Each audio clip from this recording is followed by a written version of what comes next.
So hey guys, what's up? It's faster than yours, and we're going to talk about the Pulverizer and Stirling engines, which unfortunately I already made an episode about this and looked up and saw that my microphone was muted. Beautiful. Yep, I'm an idiot. Thank you. But these things are pretty easy. I want to go ahead and explain how they work, how you build them, what you need to make them happen, what the results are. It's pretty straightforward. This is pretty much the basic thing that you begin with if you don't have a power source, which I don't. So we have to create one.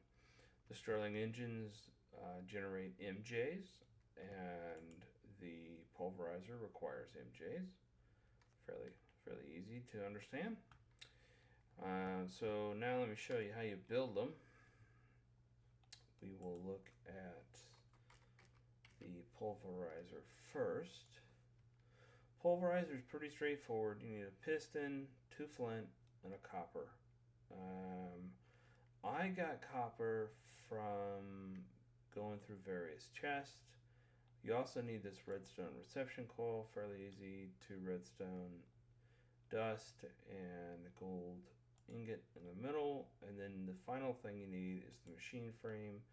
Not very complicated, 4 glass and 4 iron ingots and 1 gold ingot makes a machine frame. If you have the quantities available, I would advise you to make several of these. You use machine frames and many of the engines that run on it, many of the machines that run on MJs, and it's just easy to go ahead and have a few ready to go up front. As you can see over here, I've gone ahead and gone with barrels, just for the meantime. Hello, cows. I need to move my cows, they're too close. Just for the meantime, because I have to have something. I was just picking up way too many resources and no way to sort them. I was running out of chest space, and this just seemed pretty logical up front since I don't have any of the ME equipment. Now the final thing I want to show you is, I guess we could talk about the coke oven. I think we talked about it in the last episode, but it's really straightforward because you build the coke oven brick, and the coke oven brick is really easy. You just need to get bricks, which are made from clay. You smelt clay. Where is it? It's over here. Yeah. You smelt clay into bricks. Use 4 bricks, 4 and 5 sand. Makes your coke oven brick. And the basic construction of this unit is it's a 3x3 on top, 3x3 on the bottom, 3x3 in the middle, but the center brick is not there. So you basically only need 1836 plus 8 is 44. So you need 44 bricks. Quite a lot of resources and a lot of clay gathering, but I found it fairly easy. The coke oven itself, you use it to produce coal coke by placing coal over here. Basically, 1 coal coke is equal to 4 coal. Now where this comes into advantage is that you have to have something to produce MJs in order to power these electrical devices. Stirling engines do a great job of producing MJs on the cheap. They're easy to produce, easy to make, because really it's just a piston and gears. And gears are very easy to produce. Stone gears are wooden gears surrounded by cobblestone. Wooden gears are sticks. Cobblestone is in glass. I mean, come on. You just can't beat that. Now you put coal coke in here, or you can actually put anything you want. They'll run off of pretty much anything. And the idea is that you get them going so that they produce enough energy to power the pulverizer. And you can actually see we've already run through quite a bit of our resources. Is this silver? Yeah. I want to go ahead and throw the silver in there because I want to get silver out. Now, what the pulverizer does, and let's see, we'll turn this off for a second. You can see for each unit, each ore that's done, you get 2 pulverized dust of each type of ore. Push this back out. There we go. I have it going out to a chest here, and this chest will take these pulverized coppers, and of course gold is a byproduct of pulverizing copper. I'm not sure if silver has an actual byproduct. It's been a while.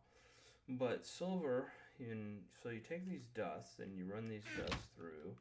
At a minimum, you run them through a regular furnace.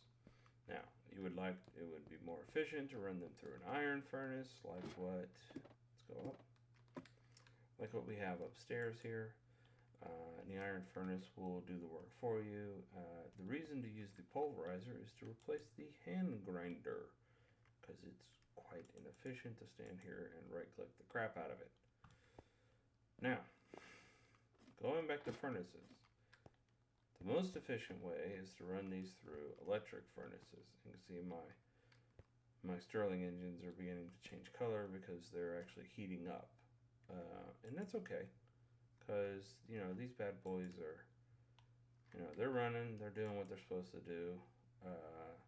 This silver will get pulverized fairly quickly because we're pretty high on the MJ scale here. I think that the pulverizer holds 4,800. I was going to say 5,000, even though I was just looking at it before that. But you can see, okay, so a byproduct of pulverizing silver is lead, so we'll get some extra lead out of this.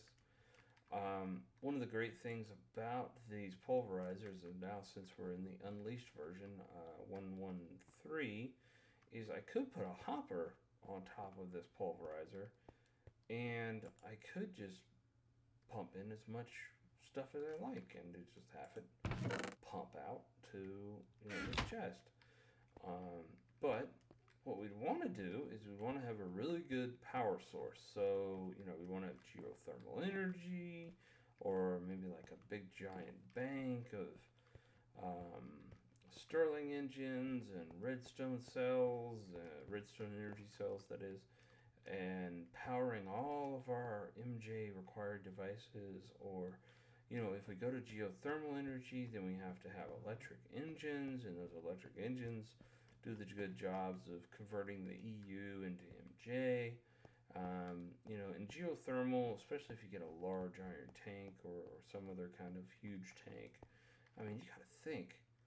You pump all that stuff in from the nether, the lava, into that iron tank, and then you have that iron tank converting that energy, converting that lava into EU, and then you're converting your EU into MJ. You got to imagine just the efficiency that is behind that, because you are talking about something that's running on its own in the nether, supplying you with a grand amount of power that will last until the nether runs out of lava. And if your pool of lava runs low, all you do is go and move. You just go and move your lava pump to another location. And to keep these things running, all you're talking about doing is putting down chunk loaders. Like, I will eventually have a chunk loader probably down here. Probably load pretty far and wide on my chunk loader, because I want my engines to keep running. I want this whole thing automated. I will do some stuff with the ME equipment that I've seen other guys doing that, I look at and I think, man, why did I not do that before and Feed the Beast? Why did I just find out about that right before they put out Unleashed? You know, I mean, look at how much silver I got going on here. I mean, this thing is just producing me some good quantities of materials. Now, I do have to convert these materials into ingots. It won't do me any good in, of course, the dust form. But that's easy enough. Probably the next episode, I'll probably build a electric furnace. I'll probably use the same type of format with 2 Stirling engines and whatnot. There are some machines that I need to start building and manufacturing. I need to go find some rubber trees because I need some freaking rubber. I'm not going to be asking and borrowing as much as I possibly can. I mean, I have so much stuff already, and this is just from, you know, me mining by myself. I would have more, but I just run out of room. I mean, I've got my one miner's backpack, but, you know, the one isn't cutting it. I'm gonna have to make myself a new miner's backpack, and you know, just get it over with and carry around 2 of them like I used to in some of my other episodes. But you know, I don't know. I mean, there are a number of things that we could be doing better, probably. I'm open to suggestions too. I mean, if you guys have any suggestions on anything you think that I really should be doing or trying, you know, just let me know down in the comments. Of course, like the video if you found this fairly informative. Let me come over here and show you my cows. You can see how much growth I'm getting out of these guys. Moo. I love the hat mod. Some of these things are crazy. I've come over here a couple of times and I've seen like 8 or 9 cows with freaking hats on. It's so funny to see these guys with hats. Don't really have a whole lot else going on right now. Nothing to update on other than my oh, that was dumb. Why did I put that tree there? Other than my berry farm over here is going completely freaking nuts. Oop. Apparently that does what I did not want it to do. I love these claws. And they are fairly efficient at, you know, killing things, but blueberry. But now I have a problem because I have to replant all these things.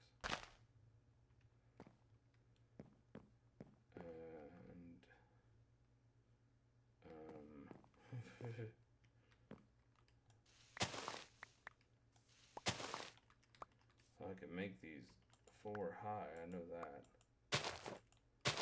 Alright.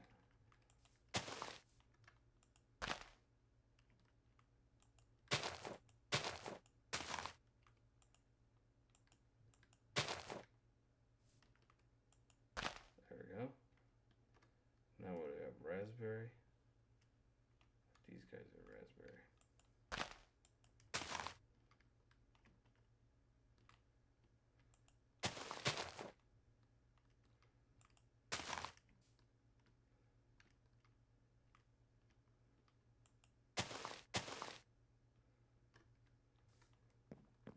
I don't think I want to make it any higher than 4. I mean, that's pretty high.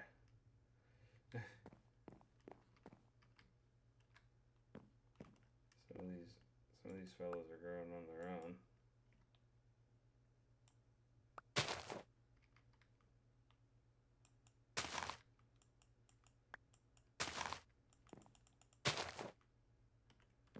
What else do I got? Oh, didn't pick up any more of them. Okay. Sorry, I got sidetracked. I finally got these guys to grow out. These mulberries. They seem to be really slow growers. That's what I noticed a lot. They're not like overproducing.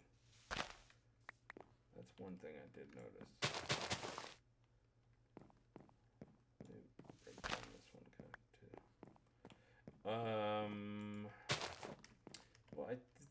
think this is gonna have to do it for this episode. I really don't have a whole lot to share. I think we'll come back with the electric furnace on the next episode.